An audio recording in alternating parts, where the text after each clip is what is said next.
लेक्चरमध्ये आपण origin and evolution of life या चॅप्टरमधलं मेकॅनिझम ऑफ ऑर्गॅनिक इव्होल्यूशन हा टॉपिक पाहणार आहोत. तर आपण स्टार्ट करूया. A population is important while considering the mechanism of evolution. Okay, जेव्हा आपण इव्होल्यूशन बघतो तेव्हा किंवा इव्होल्यूशनची प्रोसेस बघतो त्यामध्ये पॉप्युलेशन हा फॅक्टर खूप इम्पॉर्टंट आहे. Because it contains the collection of genes called gene पूल.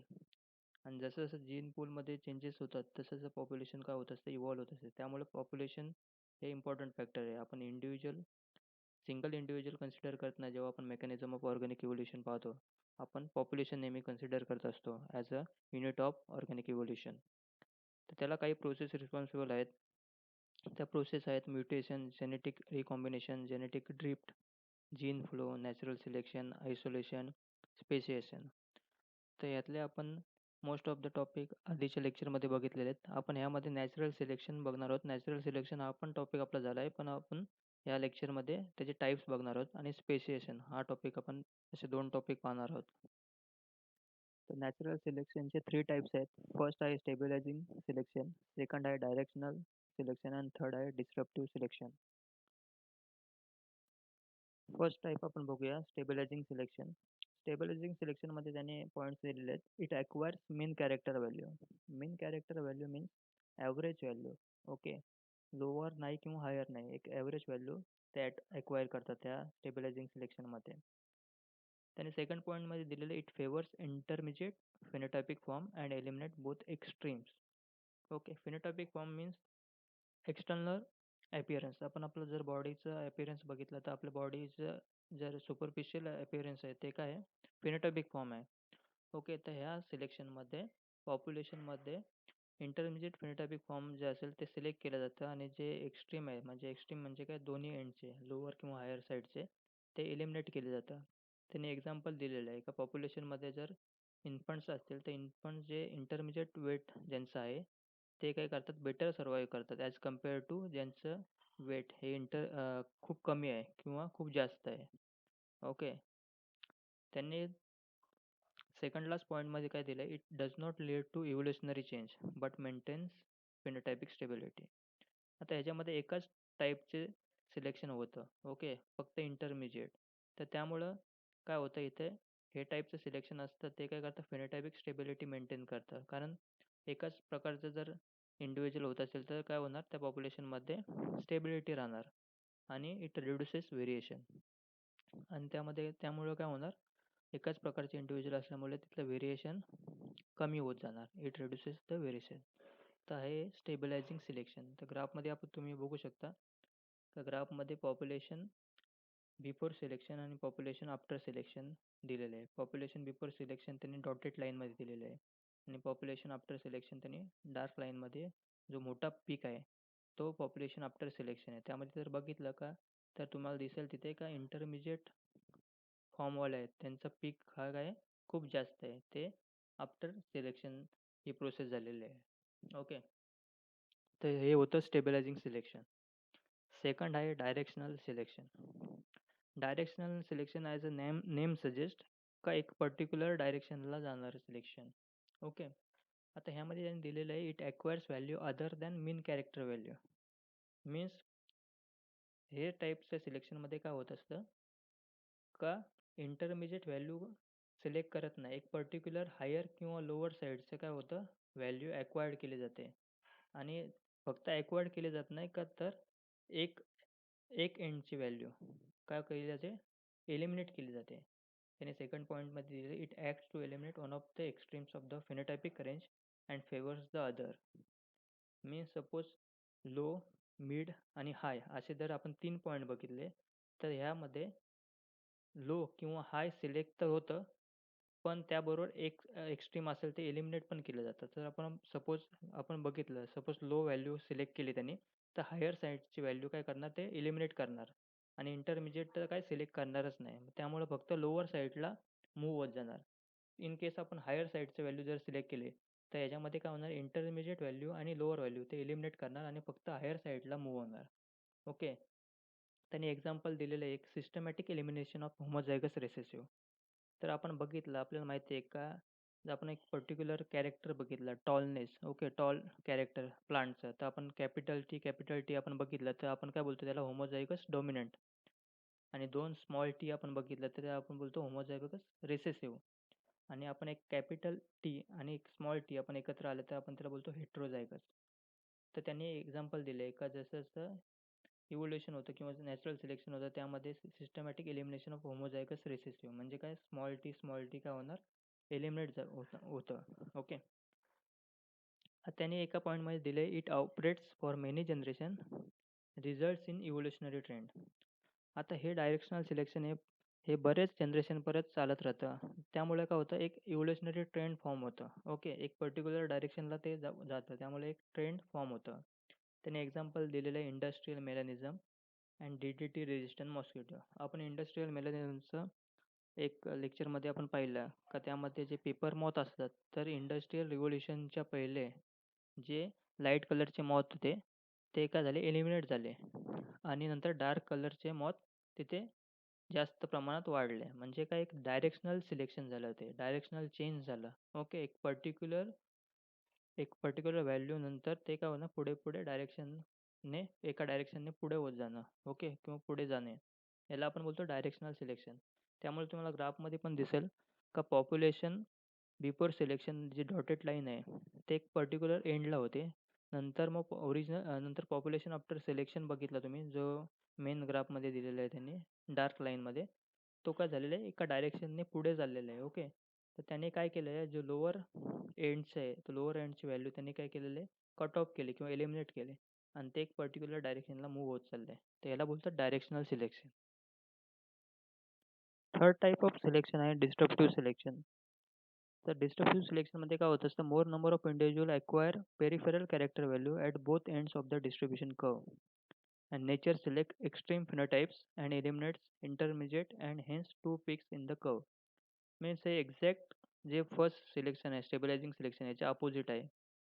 इथे इंटरमिजिएट फॉर्म एलिमिनेट होतं आणि दोन एंडचे एक्स्ट्रीम एंडचे जे कॅरेक्टर आहेत ते सिलेक्ट केले जातात किंवा फिनोटाइप सिलेक्ट केले जातात.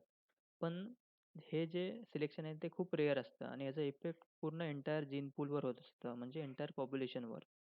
त्याने एक्झाम्पल ते काय दिलेलं आहे different big size of African seed cracker finches म्हणजे बिग साईजचं त्याने एक्झाम्पल दिलेलं आहे. का जे आफ्रिकन सीड क्रॅकर फिंचेस हे बर्ड्स आहेत त्यामध्ये 3 फॉर्मचे बर्ड्स असतात. एक असतात स्मॉल साईज बिग ज्यांची आहे. बाकी दुसरे बर्ड्स आहेत का ज्यांची बिग साईज आहे लार्ज आहे आणि ज्यांची बिग साईज आहे इंटरमिजिएट आहे. त्याचे 3 टाईप्सचे त्यांनी बर्ड्सचे एक्झाम्पल दिलेले आहे.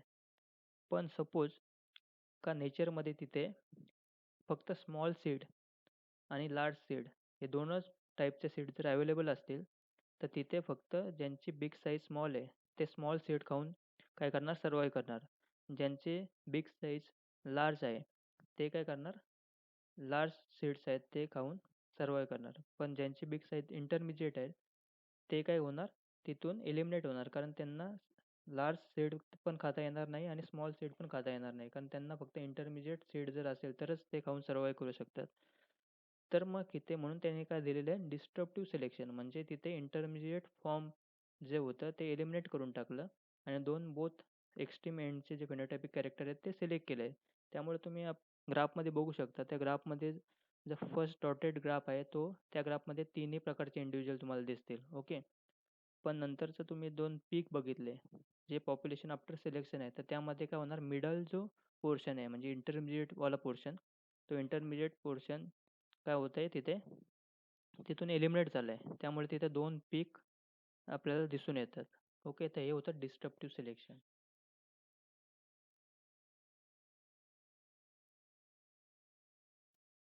आता आपण सेकंड टॉपिक बघूया स्पेसिएशन.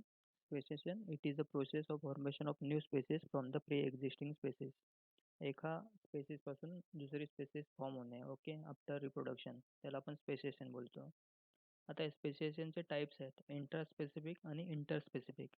मीन्स इंट्रास्पेसिफिक म्हणजे एकाच सिमिलर स्पेसिसपासून म्हणजे एकाच प्रकारच्या स्पेसिसपासून नवीन स्पेसिस फॉर्म होणे आणि इंटरस्पेसिफिक म्हणजे दोन डिफरंट स्पेसिस यांच्यामध्ये मेटिंग होऊन नवीन स्पेसिस फॉर्म होणे याला आपण पण बोलतो इंटरस्पेसिफिक. आता इंट्रास्पेसिफिकचे अजून 2 सब टॉपिक्स आहेत किंवा सब टाईप्स आहेत त्याला आपण बोलतो ॲलोपॅट्रिक आणि सिम्पॅट्रिक. ओके. आता आपण बघूया इंट्रास्पेसिफिक स्पेसिएशन. इंट्रास्पेसिफिक स्पेसिएशनमध्ये पुन्हा दोन टाईप्स आहेत ॲलोपॅट्रिक and सिम्पॅट्रिक. Allopathic speciation means formation of a new species due to separation of segment of population from the original population by distance or geographical barrier cutting across the species range. Means एखाद्या particular एरियामधली population geographical बॅरियरमुळे separate होणे. Okay, त्यातला काही segment separate होणे. आता हे geographical barriers म्हणजे कुठले, तर क्रिपिन ग्लेशियर. ओके, जे आईस माउंटन असतात ते काही period over the period of time काय होत असतात, तिथून डिस्लोकेट होत असतात किंवा मूव्ह होत असतात किंवा डेव्हलपमेंट ऑफ माउंटेन्स अशा जिओग्राफिकल बॅरियरमुळे काय होत असतं, पॉप्युलेशन डिवाइड होते. किंवा कधी-कधी migration of individual also causes allopathic speciation. म्हणजे एखाद्या पर्टिक्युलर एरियामधून एखादा इंडिव्हिज्युअल दुसऱ्या एरियामध्ये गेला तर ते सुद्धा ॲलोपॅथिक स्पेसिएशनला कारणीभूत असतं. त्यांनी एक्झाम्पल दिलं त्याचं का 14 different species of finches in Galapagos island. आपण जर गॅलापगोस आयलँड बघितले तर तिथे 14 डिफरंट स्पेसिस आहेत. ओके, फिंचेसचे. ते पण कशामुळे फॉर्म झाले आहेत, ॲलोपॅथिक स्पेसिएशनमुळे. किंवा several species in the Australian continent. Australian कंटिनेंटमधले डिफरंट टाईप्सचे स्पेसिस आहेत. आपण त्याला मार्सुपल्स बोलतो. ओके, कांगारूसारखे दिसणारे जे ॲनिमल्स आहेत त्याचे पण डिफरंट स्पेसिस ऑस्ट्रेलियन कंटिनेंटमध्ये सापडून येतात. ओके. नंतर सेकंड टाईप आहे सिम्पॅट्रिक स्पेसिएशन.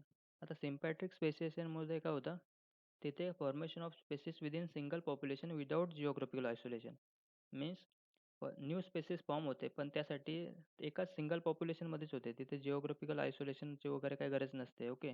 म्हणजे एखाद्या पर्टिक्युलर एरियामध्ये 50 लोक राहत असेल तर त्या तिथेच एखादी नवीन स्पेसिस फॉर्म होते. एक्झाम्पल त्यांनी दिलेत का cichlid fishes in lake Victoria. Okay. हे फिशेसचे ते एक स्पेसिस आहे सायक्लेड फिशेस.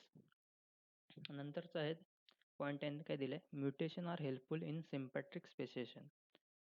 मीन्स एखाद्या एखाद्या स्पेसिसमध्ये जीन म्युटेशन झाल्यामुळं काय होत असतं, सिम्पॅट्रिक स्पेसिएशन होत असतं. आपण एखाद्या ठिकाणी बघतो का, आपण एक सपोज 50 ऑर्गॅनिझम असेल किंवा 50 स्पेसिस असेल एखाद्या ॲनिमलच्या, तर आपण त्यामध्ये एखादा ॲनिमल आपण डिफरंट बघतो. तेव्हा आपण बोलतो का अरे हा डिफरंट आहे 15 ऑर्गॅनिझम किंवा 15 ॲनिमलपेक्षा. तर त्याला ते काय असतं, ॲक्च्युली ते म्युटेशन असतं. पण कलर चेंज वगैरे होतं त्याला आपण बोलतो म्युटेशन. म्युटेशनमुळं होत असतं. तर ह्याला बोलतात सिम्पॅट्रिक स्पेसिएशन. म्हणजे स्पेसिस एखाद्या ठिकाणी सिंगल पॉप्युलेशनमध्येच न्यू स्पेसिस फॉर्म होणे. ओके. नंतरचा पॉईंट आहे की नंतरचं टॉपिक आहे इंटरस्पेसिफिक स्पेसिएशन. आता इंटरस्पेसिफिक स्पेसिएशन म्हणजे दोन डिफरंट स्पेसिस जेव्हा एकत्र मेटिंग करतात तेव्हा त्यातून हायब्रिड ॲनिमल किंवा हायब्रिड स्पेसिस फॉर्म होत असते. त्याला आपण हायब्रिडायझेशन बोलतो. त्यांनी एक्झाम्पल दिले आहेत किंवा म्यूल हे केव्हा फॉर्म होतं हायब्रिड, जेव्हा male donkey and female horse यांच्यामध्ये इंटरब्रीडिंग होते तेव्हा ते म्यूल फॉर्म होतं. किंवा हिनी हे ऑफस्प्रिंग केव्हा फॉर्म होतं, जेव्हा मेल हॉर्स आणि फिमेल डॉंकी जेव्हा मीटिंग करतात तेव्हा हिनी फॉर्म होतं. ओके. तर हे होतं इंटर स्पेसिफिक स्पेसिएशन. तर दोन टाईप कुठले कुठले आहेत, एक आहे इंट्रा स्पेसिफिक आणि हे दुसरं आहे इंटर स्पेसिफिक. असे दोन स्पेसिएशनचे टाईप्स आहेत.